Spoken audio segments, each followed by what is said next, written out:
Multitudes creían que Jesús iba a ser el Mesías, el libertador.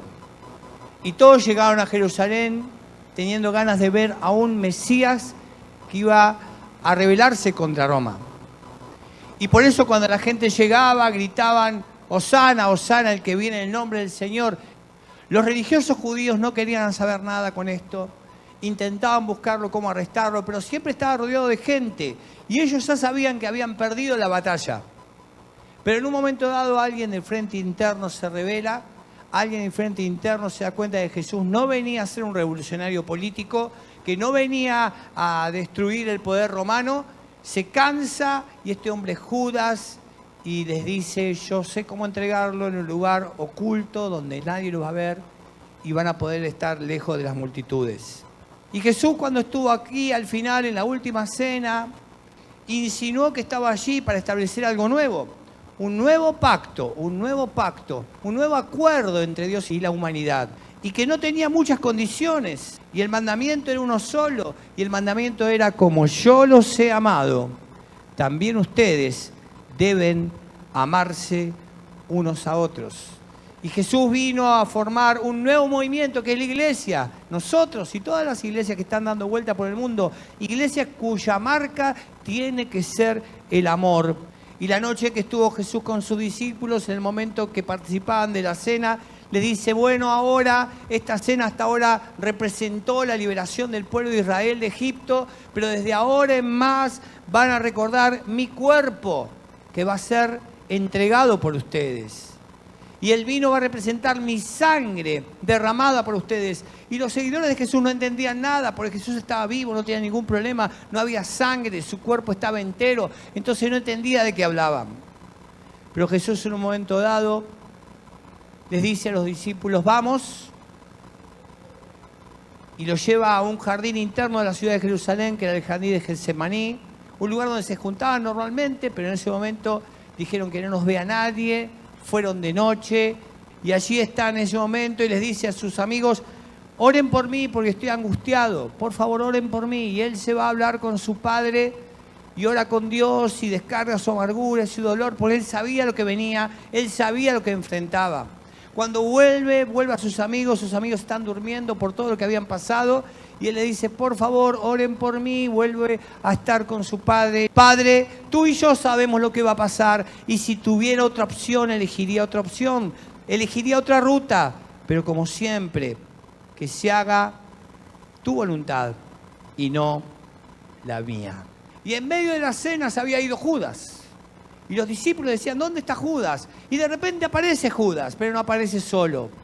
Aparece con una guardia del templo, le da el beso de la traición y Jesús, cuando todos lo miraban, se entrega sin ningún problema. Y los guardias lo llevan y los discípulos están asustados. Y dice el relato en Marcos capítulo 14, versículo 50, que entonces, lean conmigo, todos lo abandonaron. ¿Y qué más? Y huyeron, se fueron. Tenían miedo. La próxima cabeza era la de ellos. Y llevaron a Jesús ante el sumo sacerdote y se reunieron allí todos, los jefes de los sacerdotes, los líderes religiosos y los maestros de la ley. Fueron a la casa de Caifás, el sumo sacerdote. Esto era como la corte suprema. Estaban todos, querían ver a Jesús, nunca lo tuvieron tan cerca.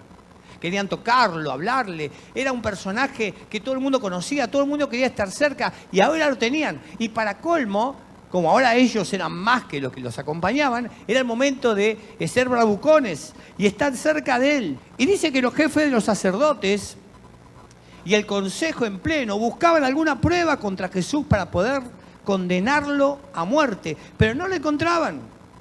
Muchos testificaban falsamente contra él, pero sus declaraciones no coincidían.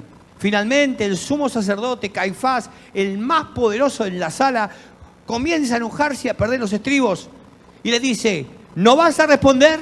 ¿Qué significa estas denuncias en tu contra? Pero Jesús se quedó callado y no contestó nada. Y entonces ahí el sumo sacerdote va al meollo del asunto. Va la pregunta que todos querían que él responda. Si él respondía mal esta pregunta, sería condenado. Y él estaba esperando que Jesús mismo se condenara a sí mismo. ¿Eres tú el Mesías, el Hijo del Dios que todos adoran? Y en este momento Jesús tuvo su futuro en sus manos. De acuerdo a lo que él decía, podía morir o vivir. Pero también tenía tu futuro y el mío en sus manos. Porque de acuerdo a su decisión, podía librarse o pasar por todo lo que pasó. Y Jesús dijo, sí, yo soy. Entonces el sumo sacerdote Caifás se rasgó las vestiduras en señal de horror y dijo, ¿para qué necesitamos más testigos? Todos han oído la blasfemia que dijo. ¿Cuál es el veredicto? Y todos gritaron a una, ¡culpable! Merece morir. Entonces, algunos comenzaron a escupirle y le vendaron los ojos y le daban puñetazos. Profetízanos, se burlaban. Y los guardias lo abofeteaban mientras se lo llevaban. Muy temprano en la mañana, los principales sacerdotes, los ancianos y los maestros de la ley religiosa, todo el Concilio Supremo, todos juntitos, todos, se reunieron para hablar del próximo paso. Porque ellos ya habían determinado la culpabilidad, pero ahora necesitaban que los romanos crucifiquen a Jesús. ¿Por qué? Porque los judíos no tenían ningún derecho a matar a nadie. Ellos no podían crucificar a nadie, no podían matar a nadie. Necesitaban que Roma lo hagan. Ataron a Jesús, se lo llevaron y lo entregaron a Pilato, el gobernador romano. Ahora Pilato había sido gobernador de Judea y de Samaria por 7 años. Es muy gracioso porque él no soportaba a los judíos. Él no vivía en Jerusalén, él vivía en la costa, en la costa mediterránea. Él tenía su palacio, disfrutaba con su familia. Que en cada fiesta importante de los judíos volvía a Jerusalén para estar ahí, para dirigir a todas las tropas por si se armaba lío. Venía mucha gente a Jerusalén. Su pasatiempo favorito era ponerse en contra de los religiosos y discutir con ellos y mostrarles que la autoridad la tenía él. Y le encantaba cómo los religiosos judíos eran servilistas, querían quedar bien con él. Entonces, él le gustaba ver cuando ellos venían a pedirle favores. Como ya amanecía, los judíos no entraron en el palacio, porque el palacio era un romano, un gentil. Pues de hacerlo se contaminarían ritualmente y no podrían comer la Pascua. Miren lo que es la hipocresía. Estaban entregando un hombre inocente y ellos no querían contaminarse, ¿no? Y así pasa con la religiosidad, ¿no? La religiosidad hace que nos dediquemos a cosas no importantes y nos olvidemos de las personas. Entonces dejan a Jesús allí y Pilato, el gobernador, les dice, ¿qué cargos tienen contra este hombre? Pilato, si este hombre no fuera un criminal, no te lo habríamos traído. Vos sabés, Pilato, que todos los que te traemos son malos. Todos los que te traemos son candidatos a Mesías, son gente peligrosa. Vos simplemente hacés lo que tenés que hacer. Nosotros te lo traemos para que vos lo mates. Es un favor que te pedimos. Entonces Pilato se da cuenta que ellos piden un favor, entonces empieza a negociar. Le dice, bueno, pues llévenselo ustedes y júzguenlo según su propia ley. Y querían que suplicaran. ¿Para qué? Para que ellos se den cuenta que los romanos eran los poderosos, que ellos no tenían ningún poder. Y entonces esto es música para los oídos de Pilato. Nosotros no tenemos, ¿qué cosa? Ninguna autoridad para ejecutar a nadie. Como Pilato sabía que los judíos no podían entrar al palacio de él, porque era un lugar gentil, y se iban a contaminar, Pilato volvió a entrar a la residencia y pidió que le trajeran a Jesús. ¿Qué pensaban los religiosos? Este hombre ya contaminó todo el pueblo. Este hombre hace magia y hace milagros. Este hombre va a convencerlo a Pilato, convenció a toda la nación y nosotros estamos acá afuera, no sabemos qué va a hacer este Jesús. Y Pilato ya conocía de Jesús.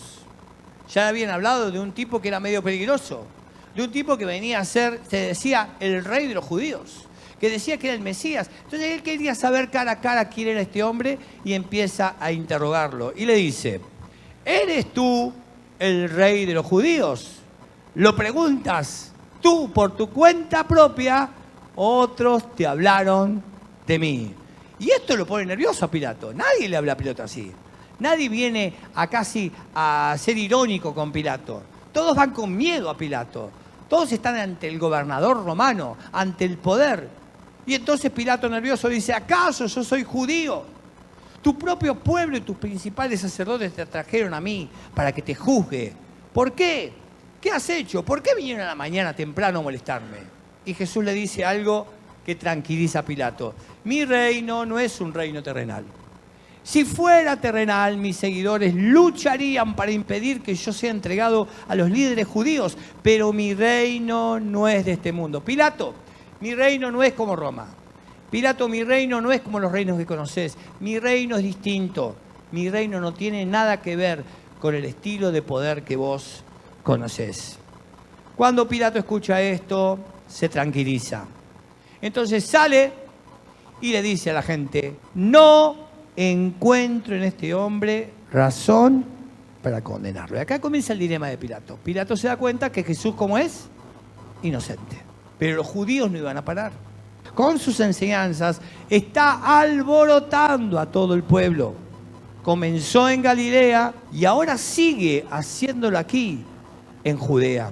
Y entonces Pilato, cuando escucha a Galilea, dice, ah, bueno, espectacular. Galilea, no tengo nada que ver con los galileos, el que tiene que ver es Herodes. ¿Quién era Herodes? ¿Alguien se acuerda de Herodes? Había un Herodes el Grande, que fue el que construyó el templo y mandó matar a los niñitos en la época de Jesús, en Belén. Pero después, este es el hijo de Herodes, que es un personaje tan malo como el anterior, tan maléfico, que fue el que mandó matar ¿a quién? ¿Alguien se acuerda a quién? A Juan el Bautista. Era un hombre malo. Y Jesús entonces es llevado por Pilato a ver a Herodes. Y dice el relato que Herodes se puso muy contento y esperaba verlo hacer algún milagro. Y le hizo muchas preguntas. Pero Jesús, ¿qué hizo? No le contestó, ¿qué cosa? Nada. No merecía la palabra de él. Un hombre que había matado a su primo, a un hombre bueno como Juan.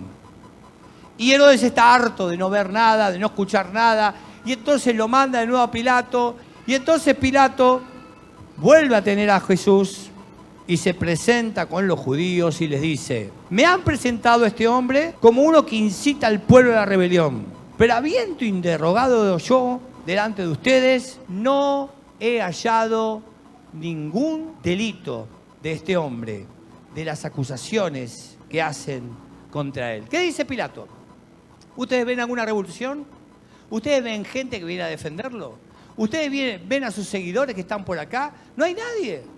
Jesús es inofensivo. Muchachos, este hombre no trae problemas.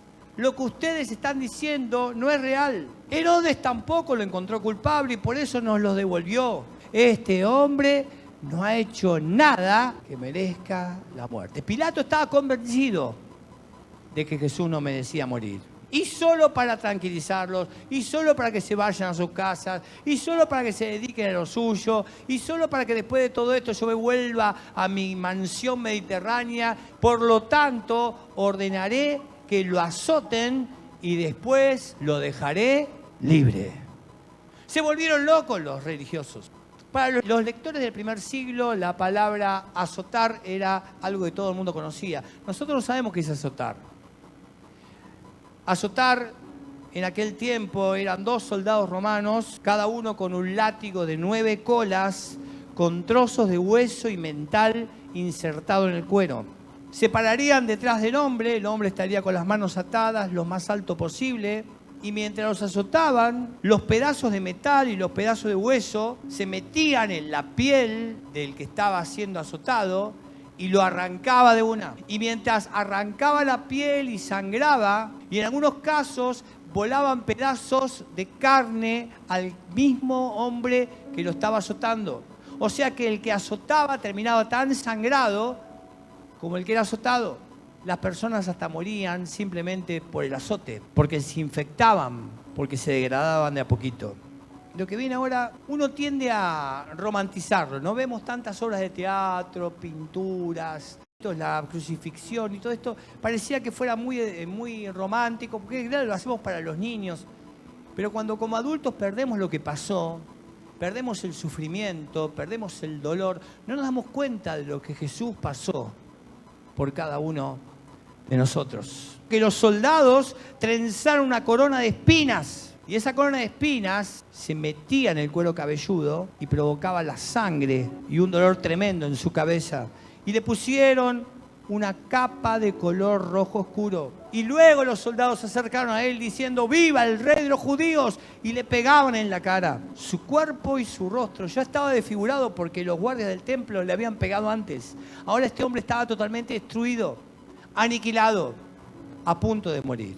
Una vez más, Pilato salió a la multitud que esperaba y les dicen: miren, aquí lo traigo para que se den cuenta de que no encuentro en él ningún delito. Menos mal que no encontré ningún delito, ¿no? Hemos terminado, este hombre está arruinado, no es ningún peligro, no molesta a nadie. Este hombre es un hombre caído. Miren, muchachos, se va a morir de cualquier manera, así que vayan a sus casas, yo quiero volver a la costa. Para colmo, este hombre no se quebró, no mintió, no dijo mentiras para quedar bien, no pidió perdón, no pidió ayuda. Este hombre es inocente. Cuando lo vieron de esta manera, los jefes de los sacerdotes y los guardianes del templo comenzaron a gritar: ¡Crucifícalo! ¡Crucifícalo! Pues llévenselo y crucifíquenlo ustedes, porque yo no encuentro ningún delito en él. El primer plan donde los judíos terminó. No funcionó. Vamos a la segunda parte del plan, dicen. Bien. Entonces le dicen a Pilato: nosotros tenemos una ley y según nuestra ley debe morir porque se ha hecho pasar por hijo de Dios. Y ahí Pilato le agarró un susto tremendo. Porque en la mitología romana había muchos semidioses. Entonces que apareciera un hijo de Dios era un problema para Roma. Ya no era un problema judío, era un problema romano. Al oír esto, Pilato tuvo más miedo todavía y entró de nuevo al palacio. ¿De dónde eres tú? Pero Jesús no le contestó nada. Y Pilato está enojado, está exasperado. Él es el hombre que puede darle libertad. Es el hombre a cual Jesús tiene que hablar. Y le dice: ¿es que no me vas a contestar? ¿No sabes que tengo autoridad para crucificarte? Lo mismo que para ponerte en libertad. Y acá Jesús le dice una frase terrible, ¿no? No tendrías aún ninguna autoridad sobre mí si Dios no te lo hubiera permitido. Pilato había visto morir mucha gente. Había visto pedir perdón a la gente cuando lo iban a matar. Había visto gente con una bronca tremenda y con ira y que golpeaba y decía: sí, voy a morir por esto. Pero en Jesús veía otra cosa. Veía un hombre calmo. Veía un hombre que estaba en sus cabales. Pero especialmente para Pilato, lo que más le llamaba la atención es que Jesús no tenía miedo. Así que desde aquel momento Pilato buscaba la manera de dejar libre a Jesús. No funcionó la parte 1 del plan, no funcionó la parte 2 del plan, vamos a la tercera parte del plan. Y entonces le dicen, y acá lo tienen a Pilato, y le dicen: si pones en libertad a ese hombre, no eres amigo del César. Y todo el que se proclama a sí mismo rey en rebeldía contra el César está. Jaque mate, lo tenían. Porque siempre había algunos infiltrados que le iban a hablar al emperador de lo que hacía el gobernador. Cada lugar del imperio tenía buchones que le decían al emperador, en este caso era Tiberio: mirá, Pilato se está haciendo algo que no corresponde. Entonces ya ahí Pilato está con las manos atadas. Pero ahí encuentra una salida. Él recuerda que cada vez que llegaban las fiestas, él soltaba un preso, el que la gente quisiera, y entregarlo a la multitud. Él pensó: le pongo un preso malo, Jesús es inocuo, van a elegir a Jesús y terminamos este tema. Y ese año había un preso de mala fama, un hombre llamado Barrabás. Al reunirse la multitud frente a la casa de Pilato aquella mañana, él le preguntó: ¿a quién quieren que ponga en libertad? ¿A Barrabás o a Jesús, llamado el Mesías? Y a Pilato no se le podía complicar más la cosa, porque aparece la esposa. Dice, justo en ese momento, cuando Pilato estaba sentado en el tribunal, su esposa le envió el siguiente mensaje: deja en paz a ese hombre inocente. Anoche sufrí una pesadilla terrible con respecto a él. Y ahí los judíos se encuentran en otra brecha. Lo que hacen es empezar a decir a la gente: elijan a Barrabás, elijan a Barrabás, elijan a Barrabás. ¿A cuál de estos dos quieren que deje en libertad? A Barrabás, contestó la multitud a gritos. ¿Qué hago con Jesús, llamado el Mesías? Crucifícalo, le contestaban a gritos. ¿Por qué? ¿Qué crimen ha cometido? Pilato se da cuenta que no tienen salida y le dice a la gente, como última alternativa: miren, aquí tienen a su rey. Y la gente gritó, llévatelo, llévatelo, crucifícalo. ¿Cómo dicen que yo crucifique a su rey? Y acá lo que va a pasar ahora es algo tremendo. Porque lo que va a pasar ahora es una blasfemia. No tenemos otro rey que el César, le contestaron a gritos los principales sacerdotes. Y Pilato entonces hace lo que todos conocen de Pilato, ¿no? ¿Qué conocemos de Pilato? Pilato vio que no lograba nada, así que mandó a buscar un recipiente con agua y se lavó las manos delante de la multitud a la vez que decía: soy inocente de la sangre de este hombre, la responsabilidad es de ustedes. Y la gente respondió a los gritos: nos haremos responsables de su muerte, nosotros, nuestros hijos. Entonces Pilato lo entregó para que lo crucificaran y los soldados se lo llevaron. Lo llevaron a un monte llamado Calavera, el Gólgota. Y cuando uno lee los evangelios, todos los relatos de los evangelios son impresionantes. Cada uno de ellos tiene detalles tremendos. Es como que el tiempo se ralentizara, que fueran segundo por segundo. Hay conversación tras conversación, momento tras momento. El detalle es impresionante. Pero en este momento, todo frenó. Porque lo que venían no requirió ninguna explicación.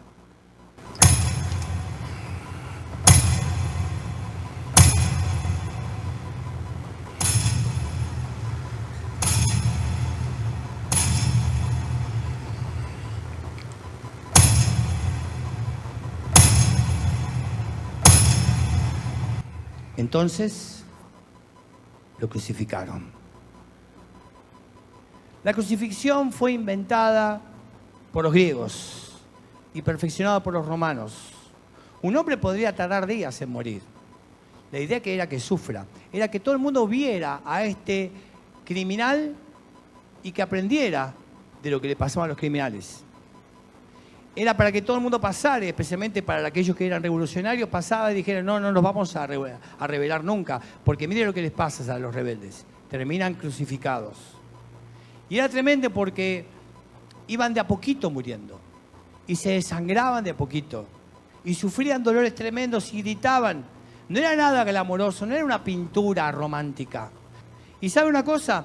Vieron que hay muchas representaciones pictóricas de la crucifixión. Pero ninguna de ellas fue antes del año 300 a.C., cuando se abolió la pena de la crucifixión. ¿Por qué? Porque la gente sabía lo que era una crucifixión. No tenía que pintarla. No había nada glamoroso en la cruz. No había nada hermoso en la cruz. No hay nada hermoso en una silla eléctrica, ¿no? Si yo pusiera acá una silla eléctrica, no hay nada hermoso en una silla eléctrica. No hay nada hermoso en una cámara de gas. No hay nada hermoso en la cruz. Porque la cruz representaba dolor y angustia para los malos, para los criminales. Nuestro Salvador fue mostrado en la cruz de un criminal. Y la oscuridad se alegró como si el cielo hubiera perdido su poder para siempre. Y en ese momento no había ningún creyente, no había ningún seguidor de Jesús, no había nadie que creía que Jesús iba a resucitar, no había nadie. Y acá está el porqué, ¿no? Porque él afirmó que era la resurrección y la vida, y no se puede crucificar a la resurrección. Él afirmó ser el Hijo del Hombre, el Hijo de Dios, y no iba a ser arrestado por los romanos. Si Jesús estaba muerto, no había ningún sueño que mantener vivo, no había ningún movimiento que impulsar hacia adelante. Todo estaba terminado. El próximo movimiento es que cuando Jesús murió, en aquel momento todos los que eran crucificados eran tirados a un pozo para que los perros se los comieran.